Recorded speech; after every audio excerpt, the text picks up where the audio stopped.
is harder than starting up.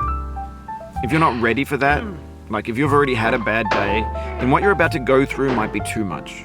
Feel free to go away and come back. I'll be here. Alright, thanks for coming with me on this trip. I'll understand if you have to take a break at any point.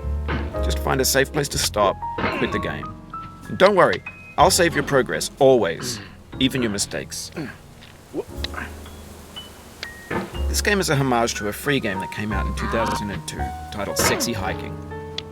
The author of that game was Jazuo, a mysterious Czech designer who was known at the time as the father of B games. And B games are rough assemblages of found objects. Designers slap them together very quickly and freely, and they're often too rough and unfriendly to gain much of a following. They're built more for the joy of than as polished products. Sexy Hiking is the perfect embodiment of a B game. It's built almost entirely out of found and recycled parts, and it's one of the most unusual and unfriendly games of its time.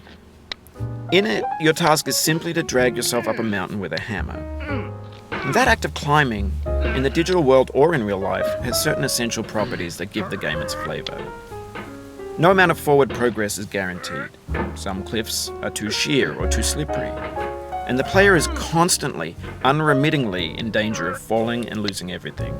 To start Sexy Hiking, you're standing next to this dead tree that blocks the way to the entire rest of the game.